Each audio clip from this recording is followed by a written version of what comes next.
Alright, Chapter 7 of Modulo is here, so if you do not want spoilers, this is your warning to back out now.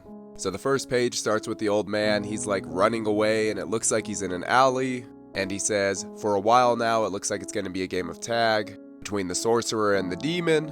And then walking down the alley comes Usami, and he says, don't move. The old man replies, you're not supposed to say that. Should I call you sensei? And Usami doubles down, he says, don't move.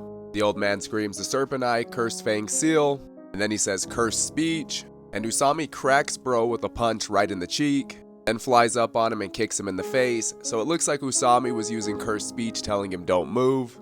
Usami tells Mino, his subordinate, he goes, I'll leave the rest to you.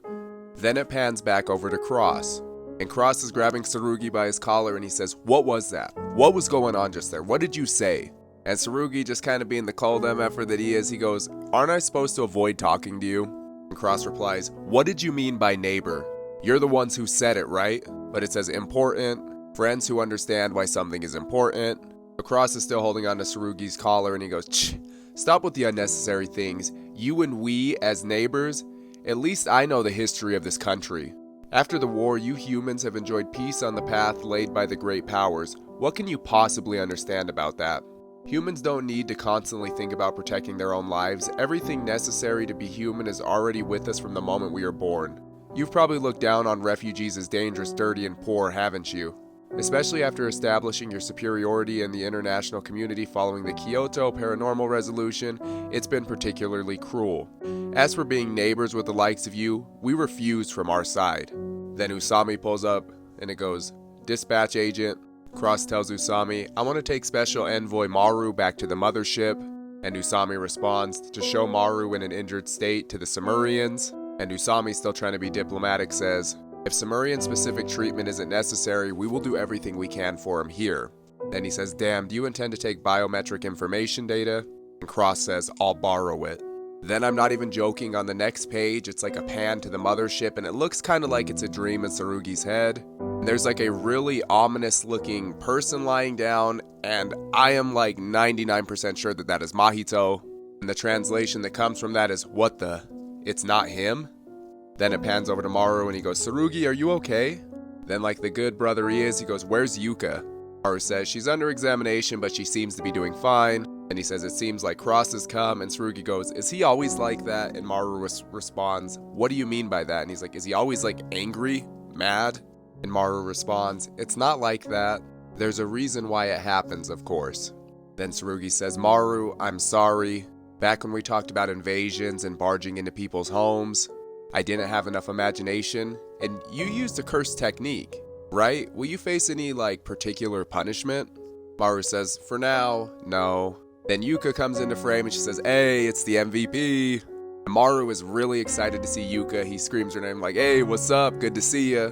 And Yuka starts glazing a little bit. She's like, it was amazing, right? I was asleep, so I didn't see it, but I heard you were crazy. And Tsurugi cuts in, he goes, that guy, if he is a sorcerer, he is clearly a first grade. And Yuka just goes like, oh, how cheeky, that's cool, I guess, but what are we gonna do today? And then there's a little bit of chatter, and Tsurugi's like, yep, I'm fine, I can move. And he goes, Yuka, you wanted to go there, didn't you? Then they go to a freaking theme park, like they're on a roller coaster. Yuka's telling Maru, this way, this way. So kind of like a little wholesome moment we're getting after that crazy little like mini fight we just had. Then there's a little kid and he's going, mama, mama.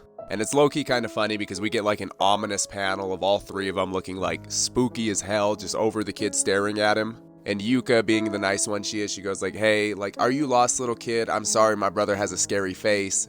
Let's move from here, but he will take you to the Lost Child Center here. And Maru says, don't cry, why are you crying? It's not like your parents died. Brothers, he's just not human, literally. Yuka looks at Maru and is like, seriously, you freaking idiot, just shut up. Maru does like a backflip and Yuka's like, hey, you're not gonna show me up, I can do that too. And she does like a cleaner backflip and then Maru's like, what even is she? And I'm just gonna read this translation. The panel, it shows the kid holding a balloon and the balloon is shaped like a jack-o'-lantern. And the kid says, thank you. Yuka says, hello, Tsurugi, are you there? Lost child, problem solved. And then Maru just says, Halloween? Yuka explains, it's a Christian festival. Originally, it seems like it came from a different religion though. And Maru says, Christ? That's like the religion of Earthlings. Yuka says, no, it's like only like 20 to 30% of the world population. And Maru just kind of says, Japanese people are pretty casual when it comes to faith. He explains a little bit of it, then he goes, so it seems like that there's no God they truly believe in, ? They just kind of have a little religious spill. Then to cut some of the religious talk, it pans over to Tsurugi and Mino. And Tsurugi says, so Mino, you're not very good with kids either. And Mino's like, well, when you don't know how to communicate, you really do not know what to say. Then it pans back to Yuka and Maru, and Yuka says it's obvious. Tsurugi might not notice, and even if he does, he probably won't say anything. Maru goes, why is that? Yuka says, if he's wrong, he'd look stupid. He's all about keeping up appearances. Maru just goes, I see. Yuka goes, hey, do you know what I think it's Fumi or Fumi is? And Maru says, no. Yuka says, what I mentioned earlier, Christianity. A long time ago in Japan, it was forbidden in Kyoto to find Christians. They made people step on pictures of, like, the savior from that religion. Those who weren't even considered Christians and could be executed. I've always thought about this. Even if I were Christian myself, wouldn't I say to step on it anyways, and later would say, sorry God about earlier? Not have been though, I wonder. Then it says, if you die, then none of it matters anymore, right? Then the religion talk continues on the next page. Yuka says, culture and religion. You can respect the fact that other people value their own religions, but it's hard to empathize with why they think it's important, right? Maru says, can you step on it? What if it's not a picture but a living thing? What if that image were alive? And Yuka goes, she's kind of like caught off guard. She goes, I see, I've never thought about it that way before. And Maru goes, so you finally understand. You and your brother, your thinking is shallow. Humans like you have trampled our lives without even realizing it. Sometimes just watching from the sidelines, and sometimes even taking everything from us. I don't believe that those who've been robbed have the right to steal in return. However, those who've been robbed will always retain the choice to take back what was taken. Be prepared for that. And while all of that was being said, Yuka's kind of staring at him like that, and Maru's got like a dead serious look on his face. Like I said, Yuka is shocked by this comment, and she's like thinking to herself, did he just declare war right now? Yuka goes, actually, let's just pretend like we did not hear that. Then she says, come hang with me tomorrow, and maybe it will change the way that you actually feel. Then it says, where to? And then it kind of like time skips forward to, I believe it's the next day, and Yuka's at the doctor, and it looks like Maru is standing behind her, and the doctor in front of her looks like he has scans of her brain and just kind of like her organs and stuff up on the screen, and he goes, second opinion. Then it shows the next page, and it's Yuka and Maru walking out, and Yuka's like, I didn't really follow any of that, what he was saying. I haven't even heard of the name of that illness. So just from reading that page alone, that, in my opinion, I feel like is going to be a very big thing moving forward, like an emphasis in this story, the illness.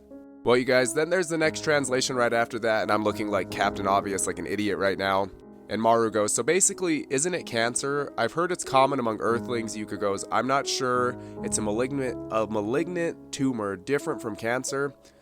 The problem is in the brain. I thought it wasn't just a headache. Only half a year left, huh? What a cheap drama. If a handsome guy doesn't come running to visit, it's not worth it. And then Maru says, why did you bring me here? And Yuka says, being alone. I don't want sympathy, but there was no one else. Then it's just Maru and Yuka talking, and the translator keeps putting Maru and Cross, kind of like they're thinking like it's Cross speaking through Maru, or they're confused on which one of the two it is. But Maru says, if your life expectancy is 6 months, then the life expectancy of your heart is ended now. Maru just starts spilling so many dreary things to her. He keeps spilling the dreary, and he's like, you're gonna keep thinking, why did this happen to me? Why couldn't it be somebody else? Yuka fires back and goes, so that's what happened to Cross. Tell me, what will Cross do? Well, it looks like that was Cross. Cross says, don't lump us together. What we suffered was man-made. Yuka says, Cross might have lost his home, but he's not gonna die. I'm going to die. Cross says, did you think a misery contest would make me repent?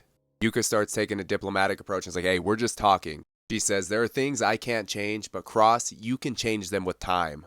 It's okay to be angry at the unfairness. It's okay to not forget. Please, tell us everything. What happened to you, Cross? We're not enemies. Cross looks pissed. He goes, that's just a nice sounding lie. Do you think I can be satisfied with reason and logic waved at me from the opposite shore? No. She's no longer standing on the opposite shore. You bastards, when you talk about coexistence from now on, what you really mean is live without being a burden to the earth, isn't it? How long? How long must we live always watching the faces of Earthlings? If we have to spend years, decades walking such a miserable life, then I'll take it by force. Final page, Yuka says, how long will you keep stilling? Cross says, that is, hating people is easy, so you'll just keep repeating it. Let's end that with us. Chapter end.